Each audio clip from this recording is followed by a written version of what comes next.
और आपको बताते चलें कि एसोसिएटेड प्रेस रिपोर्टर के मुताबिक कई इमारतें मुकम्मल तौर पर तबाह हो चुकी हैं और ड्रोन की मदद से इन जगहों की तलाश लगातार की जा रही है का सामना उठाना पड़ रहा है, बल्कि इजराइल में लोगों की जान पर एक तरह से बनाई है। और इसी दौरान इजरायली फौज ने दावा किया है कि उसने ईरान की वजारत दिफा के मरकजी दफ्तर पर हमला किया है। इसके अलावा इजरायली फौज ने तेहरान के आसपास ईरान के जौहरी प्रोग्राम से जुड़े ठिकानों को भी निशाना बनाने का दावा किया है। इजरायली फौज का कहना है कि जिन ठिकानों पर हमला किया गया है वो ईरानी हुकूमत के जौहरी हथियारों के मंसूबे से वाबस्ता थे।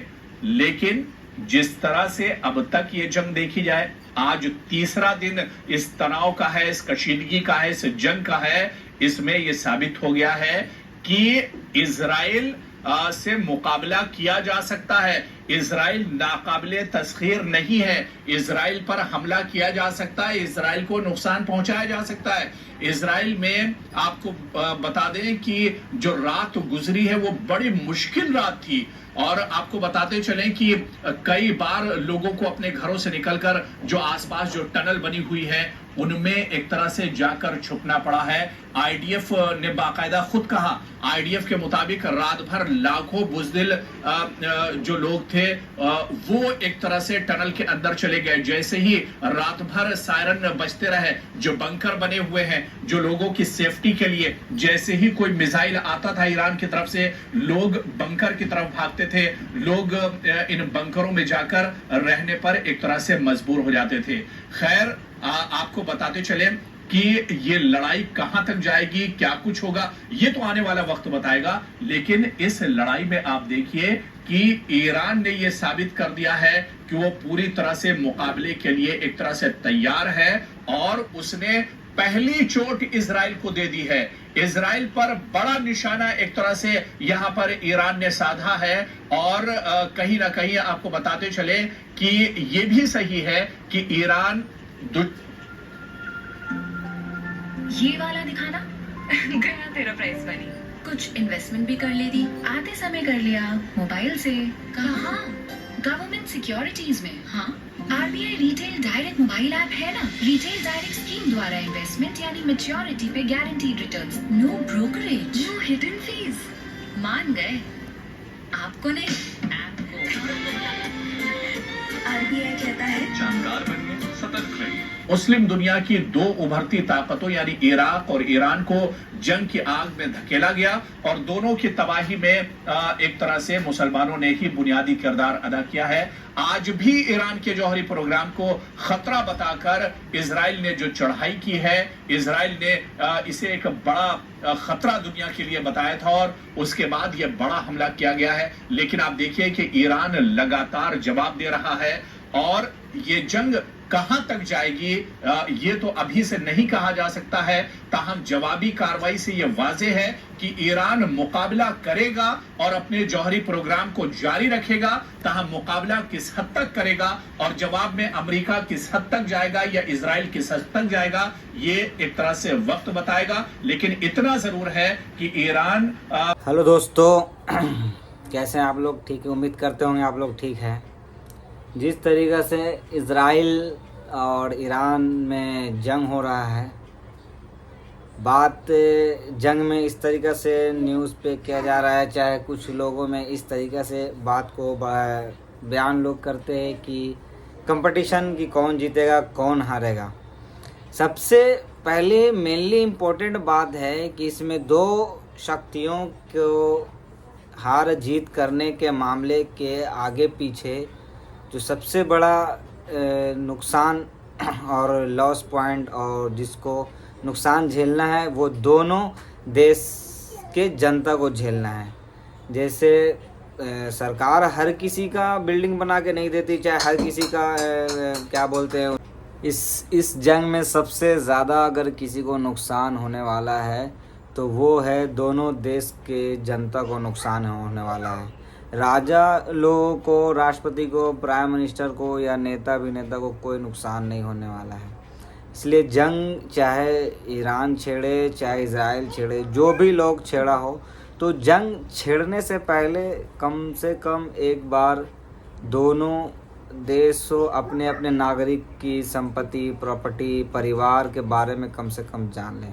हाँ, अगर बहुत ज़्यादा कोई भी देश आप पे ज़्यादा दिक्कत है तो भी लड़ने में फ़ायदा है, लेकिन इसमें सबसे ज़्यादा जान जाएगी किसकी? मासूम बच्चों और परिवार, गरीब, अमीर, सारे लोगों की जान जाएगी इसमें।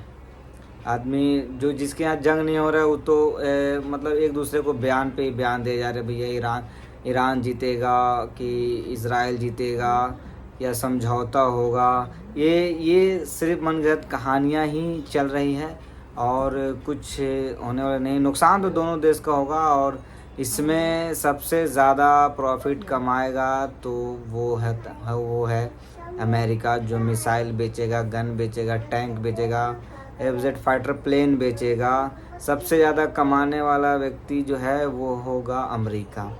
अमेरिका का इतिहास रहा है आज तक में कि कभी वो स्ट्रॉन्ग देश या मजबूत देश या बहुत ज़्यादा ताकतवर देश से कभी वो जंग किया ही नहीं है। जब भी किया है तो एकदम कमज़ोर लोगों को सताया है। ज़्यादा ताकतवर से अमेरिका लड़ा ही नहीं। और ये जो पुतिन जो बार क्या बोलते हैं आपको, सॉरी, इज़राइल के जो प्राइम मिनिस्टर बार ट्रम्प को बीच में ला रहे हैं, तो ट्रम्प लड़ने वाला नहीं है, इतना आप जान लीजिए। ट्रम्प कभी लड़ेगा ही नहीं किसी से, ट्रम्प कभी लड़ेगा। ट्रम्प इतना तेज़ है, इतना अमेरिका में जो भी राष्ट्रपति बना है वो इतना दिमागियल है कि उसको लड़ाई कहाँ करना है, कैसे करना है, वो सोच समझ के करता है, नहीं कि जज्बाती से बस आया, मिसाइल घुसेड़ दिया और आप जंग लड़ लें। नहीं, वो अपने जनता की भलाई भी देखता है। अमेरिका से ज़्यादा अगर देश वाकई में अगर किसी को चलाने आता है तो वो अमेरिका को आता है। लड़ाई नहीं, बिना लड़ाई का कैसे काम निकालना है वो अमेरिका से सीखे, इतना आप जान लीजिए। आगे हम लोग जैसा कंट्री वाला, छोटे मोटे कंट्री वाला अगर है तो बस ले दे के कूद पर टूट। अरे एक अगर कोई नॉर्मल फैमिली अगर कोई एक मकान बनाता है या कोई भी एक चीज़ लेता है,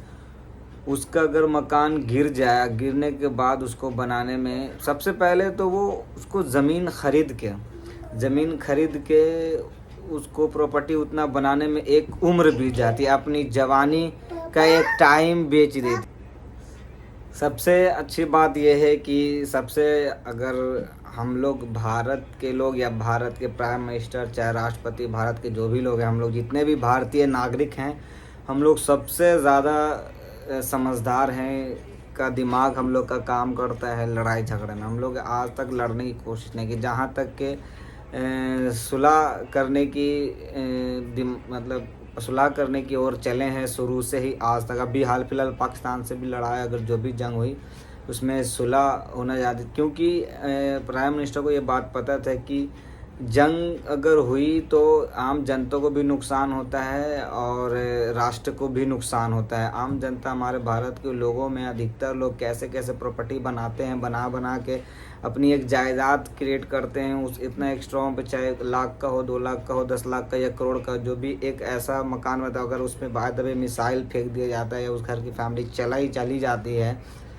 तो वो एक अलग ही मतलब इंसान, आदमी टेंशन में तो वो वापस मिलेगा कि नहीं मिलेगा, क्योंकि एक उम्र लगता है। अगर आदमी एक पूरी उम्र कमा के, चाहे सर्विस कर रहे, नौकरी करके 2 पैसा काट के रिटायरमेंट का थोड़ा पेंशन मिलता है, तो वो उधर घर खरीदता है, कोई फ्लैट खरीदता है, कोई कुछ भी खरीदता है, अपने थोड़ी सी 20, 30, 40, 50 साल तो ऐसे ही चला जाता है आदमी का। जो थोड़ा वक्त बचता है वो अपने अच्छे से घर में गुजारने की कोशिश करता है। अगर बाय द वे जंग हो जाती है कोई भी कंट्री, किसी भी कंट्री से कंट्री, तो वो उसका सपना धरी रहता है। थोड़ा फैमिली के लिए बच्चे पर थोड़ा पैसा बचाता है आदमी लोग, चाहे अपने बच्चों के लिए कुछ जमा करते हैं। तो लड़ाई, एक जंग किसी चीज़ की समाधान नहीं है। हाँ, जंग एकदम उस स्तर पे समाधान है कि अब बिना जंग के हम जी ही नहीं पाएंगे, क्योंकि उसने अब एकदम नाकी दम कर दिया है। अब हम लोग उसमें बर्दाश्त से बाहर होया जा रहा है।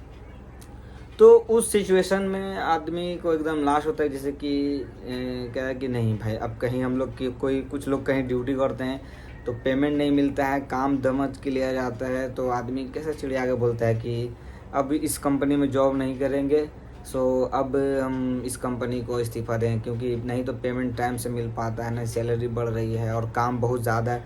तो उस सिचुएशन में इंसान कोई भी कंपनी से तो सेम सिचुएशन क्रिएट होता है। एक कंट्री दूसरे कंट्री के जब आपस में तालमेल जब ख़राब होता है तो सेम चीज़ ही बर्दाश्त के काबिल रहता है। तो वही इज़राइल का भी वही मामला है, ईरान से भी वही मामला। अगर इज़राइल पहले अटैक नहीं करता तो ईरान भी पीछे से अटैक नहीं करता। तो पहले इज़राइल ने ईरान पे अटैक कर दिया, अटैक करने के बाद फिर ईरान ने इज़राइल पे अटैक किया। अब भाई अब कोई इतना नुकसान किसी को पहुंचाएगा तो कोई भी बर्दाश्त नहीं कर रहा। हम ही लोग को अगर राउंड रोड चलते हैं तो कोई एक दो थापड़ मार देता है तो हम लोग ही नहीं बर्दाश्त कर पाते हैं।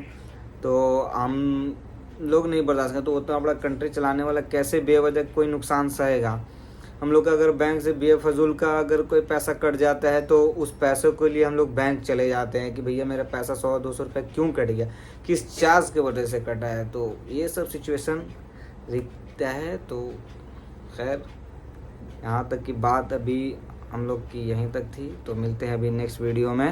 इसके बाद बताएं कि अभी हालात कैसे से कैसे गंभीर है, क्या इन लोग में सीज़ फायर का समझौता बनेगा कि नहीं बनेगा, या जंग थर्ड वर्ल्ड वार की ओर भागेगा। ये अब पता चलेगा 1-2 दिन के बाद। अगर सीज़ फायर के संबंध में अगर ईरान से बात बनी तो ठीक है, अगर नहीं बनी तो फिर ये जंग आगे की ओर बढ़ता रहेगा।